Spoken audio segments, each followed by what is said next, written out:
the show must go on. So here we go. Chapter 6.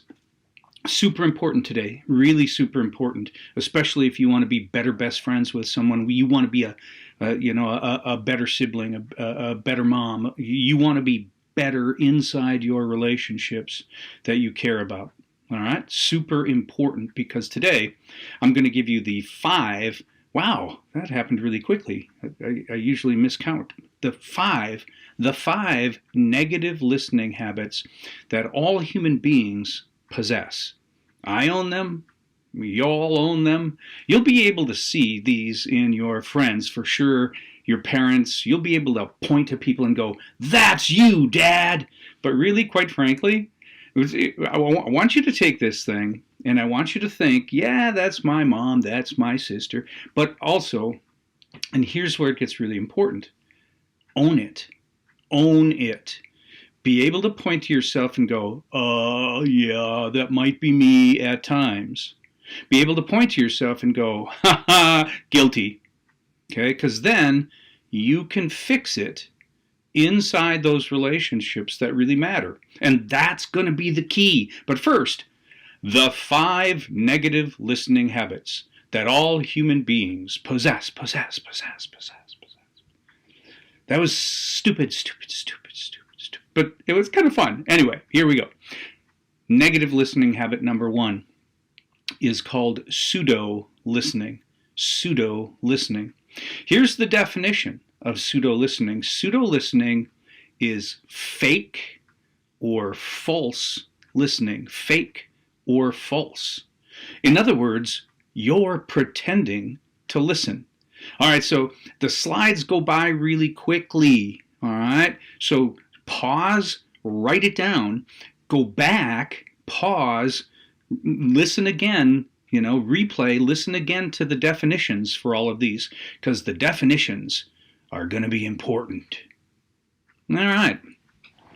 Pseudo-listening, fake or false listening.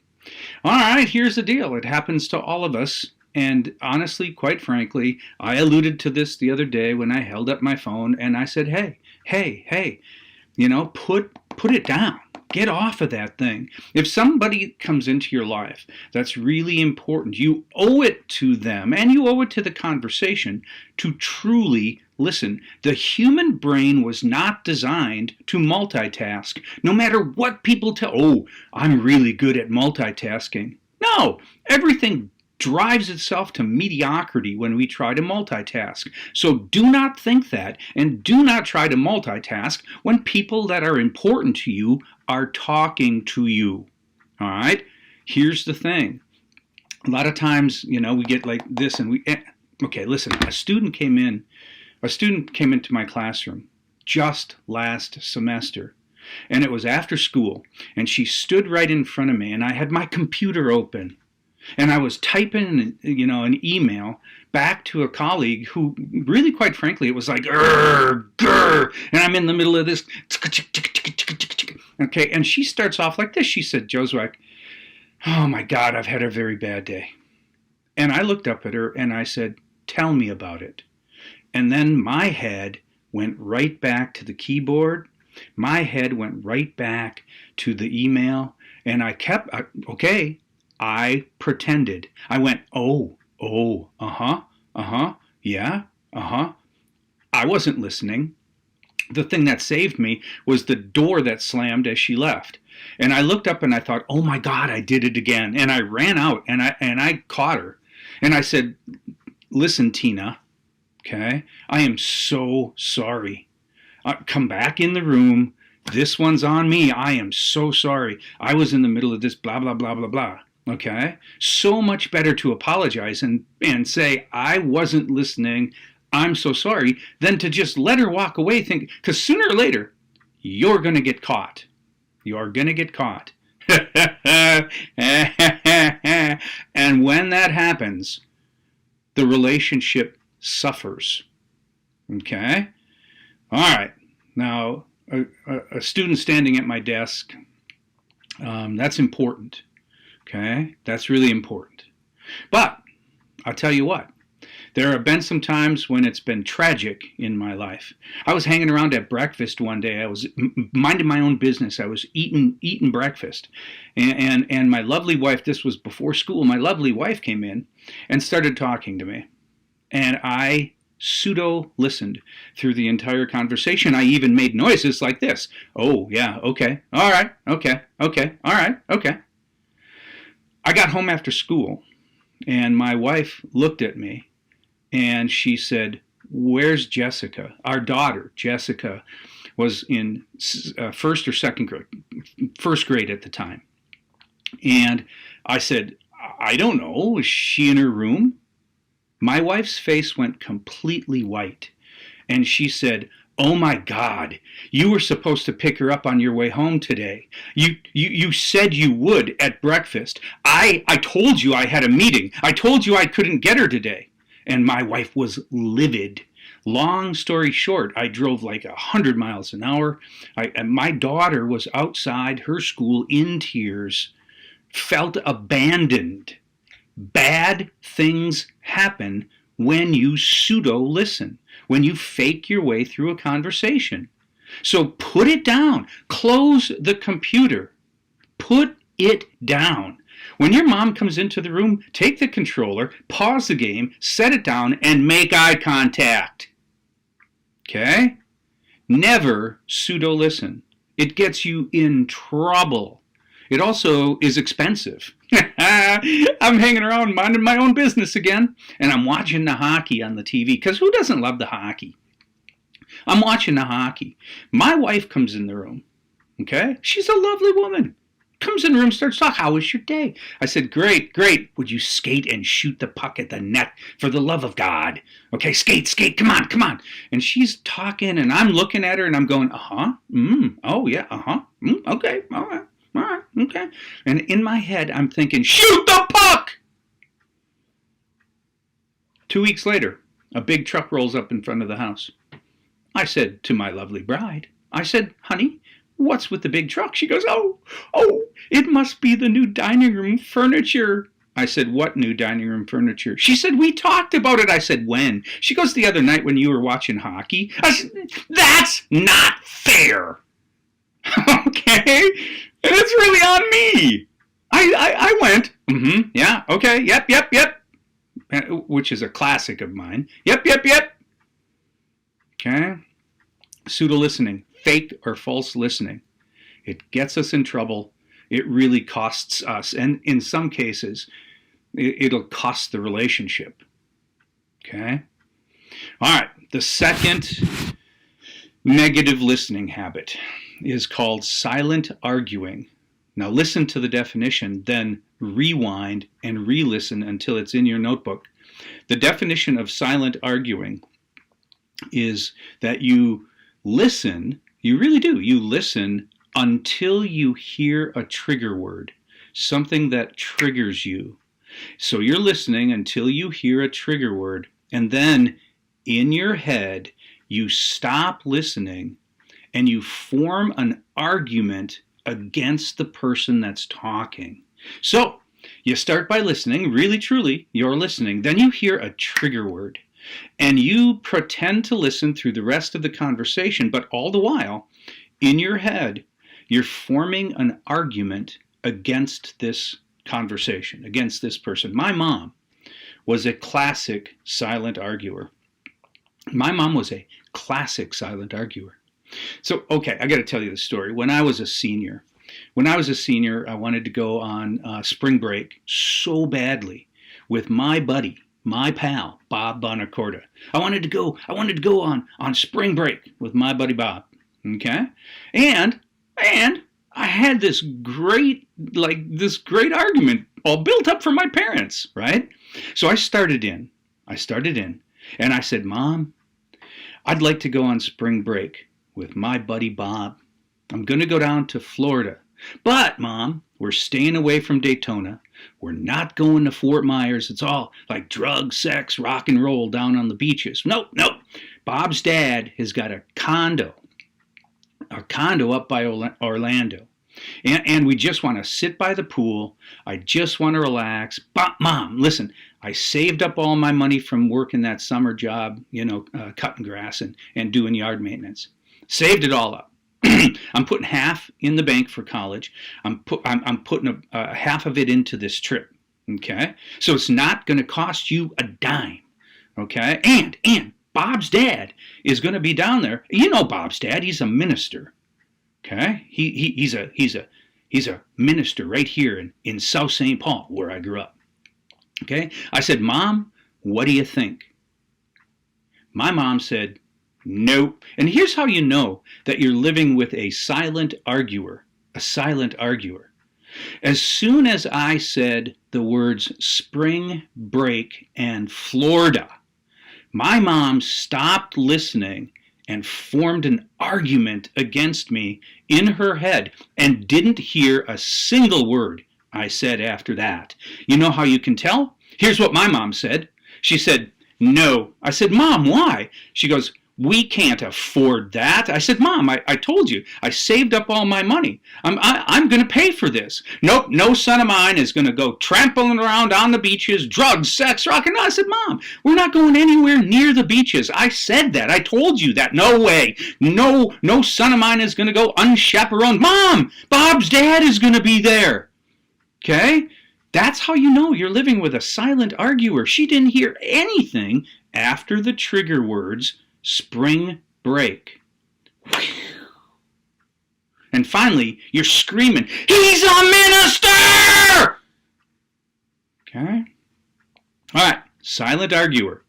They listen until they hear a trigger word, then they stop listening and form an argument in their head against you. Number three.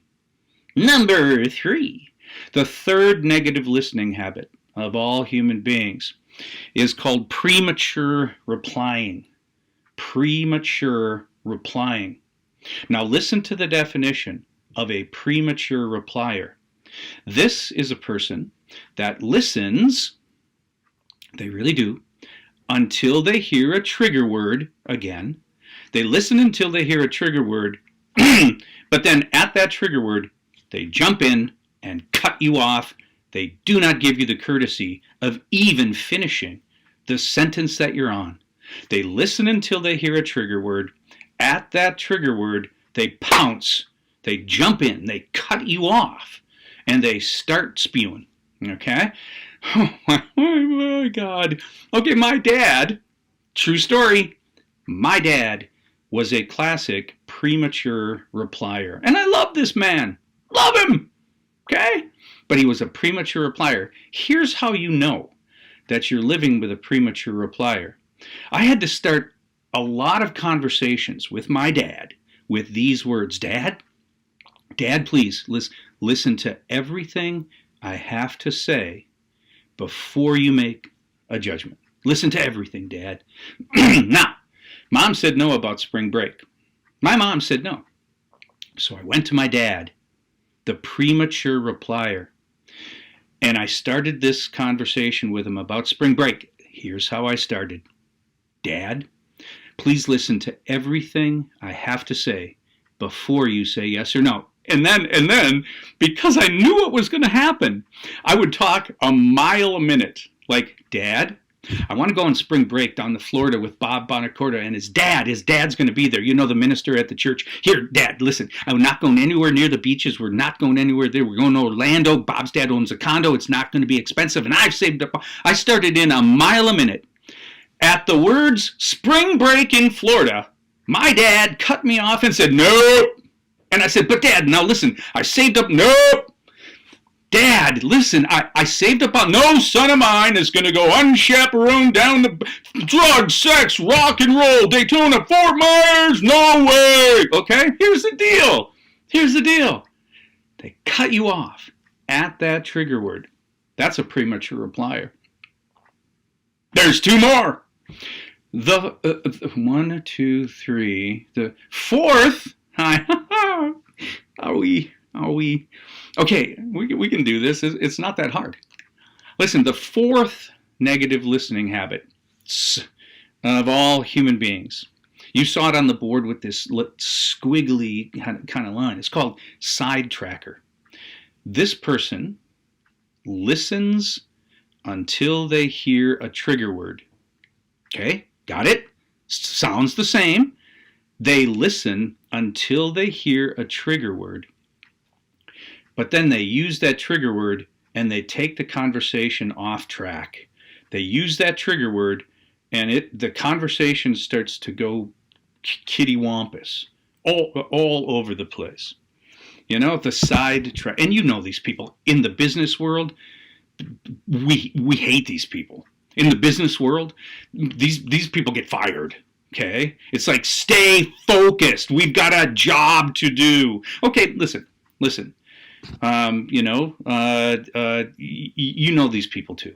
You're hanging around and you're doing your presentation for the class on To Kill a Mockingbird. You know, it's you, it's Tony, it's Tina. You know, it's a bunch of folk. You know, there's 5 people total, put in a group by your teacher, Yakush Gesundheit. And Miss Yakush says, you're going to do a presentation now. You're going to do it on To Kill a Mockingbird. So, awesome. You've got 2 days. You got to make the poster. You got to show a quick video clip. But you got to get this thing organized. You have to get this thing organized. All right? So you're hanging around and you're doing your first meeting. And Tina is a classic sidetracker. Tina is a classic sidetracker. All right? So you're talking about you know the book To Kill a Mockingbird. All right? And you're saying, okay, we have to show this, and we have to show this, and we have to show this. All right? And everybody's brainstorming, you know, and Tina hears a trigger word. Tina hears a trigger word. They're talking about the fire. They're talking about the big fire during that book, right? And Tina goes, oh my God, did you hear about the fires out in California? They are so bad right now. And it's all because of global warming. It's all because of the new environment. Global warming. I can't even be a part of this. Okay, this is driving me crazy. Do you realize that we're still burning fossil fuels and we're putting all these pollutants up into the atmosphere? And somebody else goes, yeah, like my dad just bought a Hummer, brand new Humvee. You realize that gets 3 miles to the gallon? 3 miles. We're killing this planet. Excuse me. Hairball. All right. And then somebody goes, yeah, well, you also realize that we just like opened up Anwar to oil exploration. And somebody goes, what's Anwar? And somebody else goes, it's up in the North Pole. And somebody goes, it's not in the North Pole, you know? And then all of a sudden, the bell rings. And somebody is talking about clubbing baby seals. And you look at each other and you go, To Kill a Mockingbird, the project. Oh, God. And it's all because Tina heard a trigger word, fire, took the conversation to California, interjected with the environmental disasters that are going on in the planet, you know, on the planet today. And then you end up 20 minutes later talking about clubbing baby seals to death, and nobody knows how we got there. Sidetracker. The last one, the last negative listening habit of all human beings is called self-defense listening. Now this one's, oh man, sorry. I'm so sorry. This one's, I don't know, I feel sorry for both kinds of these people because it takes kind of 2 different kind of folk to be self-defense listeners. And it's all about ego. Remember, I talked briefly about ego being a barrier to good listening. Ego. This is your self-worth that you give yourself, your self-concept. And some people have a very inflated ego, big, giant ego. And some people really have low self-esteem. Their ego is kind of brittle. It's kind of shallow. They don't think much of themselves. Both of these people can be self-defense listeners. The people with the giant ego, they jump in and they prove once again that they are all that. Here's the definition, though, before we get ahead of the game. The definition of self-defense listening is a person that listens until they hear a trigger word. Again, they listen until they hear a trigger word. Then they jump in to defend themselves, to build themselves up, All right, they listen till they hear a trigger word, they jump into the conversation, they turn it to them to build themselves up. And it could be someone with an already inflated self-esteem. It could be somebody with a very low self-esteem. But here we go. Here's an example. You're hanging around doing your presentation for To Kill a Mockingbird, which is due in 2 days. 2 days. Yeah, two days. Okay? And Tina is in the group. Now, Tina, oh my, I don't know how else to say this, but Tina thinks she is God's gift to humanity. Tina thinks she is all that. Tina, oh my gosh, you ever sit in a conversation where you know the conversation is going to eventually come back to people like Tina so that they can show you how rich or how smart or how pretty or whatever, right? And the conversation does. Here's how it goes in Yakush's English class for To Kill a Mockingbird. You're sitting there talking and somebody mentions the fire in To Kill a Mockingbird, the big fire, okay? It sounds like Tefeta, okay? Here's the thing. As soon as Tina, the self-defense listener with the inflated ego, hears the word fire, okay? Dang, snap, okay? We start talking about California and the fires that are out in California. And Tina jumps in with, the fact that she's been accepted. Now, she's been accepted out at UCLA. And she gives you the price of that college. She talks to you about how prestigious that college is.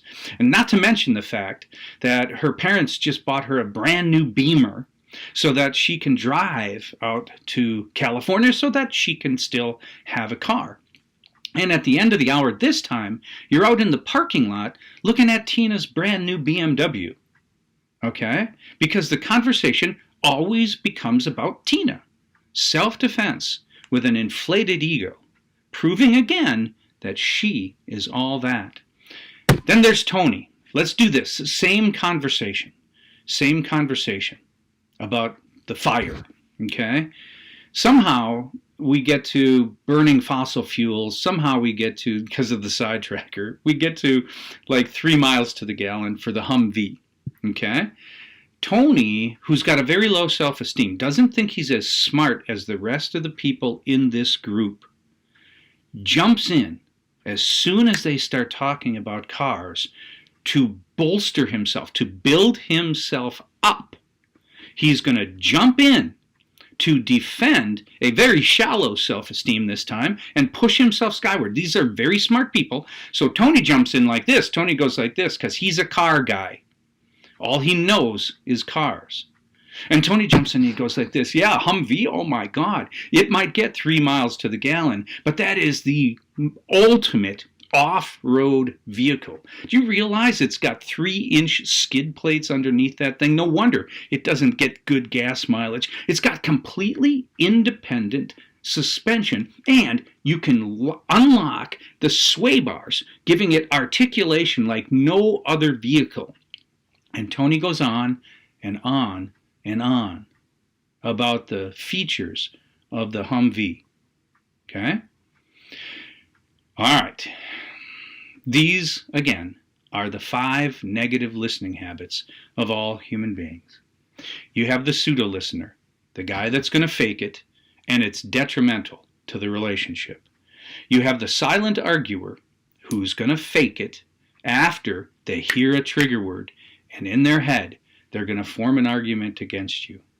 You have the premature replier who's going to listen until they hear a trigger word, then they're going to pounce and cut you off. Okay? You have the sidetracker that's going to listen until they hear a trigger word, and then they are going to take the conversation into la-la land. Then you have the self-defense listener who's going to use the trigger word to bolster themselves up, and the story is going to be about them. The conversation eventually ends up about them. There. The 5 negative listening habits of all human beings. Tomorrow's a biggie. Tomorrow's a good one. Okay? And by tomorrow, you know, I probably mean Monday. Okay? Monday's a good one. I get to give you hints on how to fix all of these. Hints on what to do to fix all of this. All right? Now, just out of curiosity, I bet it's pretty easy. I bet it's pretty easy to say, that's my buddy Kevin, or that's my dad, or oh man, that's my friend Tony. I bet it's pretty easy for you to go like this, you know? How about this? How about I am, and then insert the negative listening habit that you're guilty of.